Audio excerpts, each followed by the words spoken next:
દુઃખદ અવસાનના પગલે પાલિકાની સભા શોકદર્શક ઠરાવ બાદ મુલતવી। વડોદરા મહાનગરપાલિકાના પૂર્વ સભાસદ નરેશભાઈ ભાઈલાલ પટનીનું દુઃખદ અવસાન બદલ વડોદરા મહાનગરપાલિકાની આજે મળેલી સામાન્ય સભા દુઃખની લાગણી સાથે શોકદર્શક ઠરાવ બાદ મુલતવી કરવામાં આવી હતી।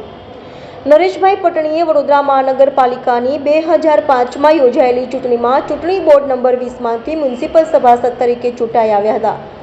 તેઓએ સભાસદના કાર્યકાળ દરમિયાન સ્થાયી સમિતિના સભ્ય તરીકે ગેસ સમિતિ, એસ્ટેટ મેનેજમેન્ટ સમિતિ, ટાઉન પ્લાનિંગ સમિતિ, વિદ્યુત સમિતિ અને વોટર વર્ક સમિતિના સભ્ય તરીકે નિયુક્ત થઈ પાલિકામાં સેવાઓ આપી હતી। આજરોજ તારીખ 13/6/2024ને ગુરુવારના રોજ તેઓનું દુઃખદ અવસાન થતાં પાલિકાની સામાન્ય સભા તેઓના માનમાં 2 મિનિટનું મૌન પાળી શોકદર્શક ઠરાવ બાદ મુલતવી કરાઈ હતી।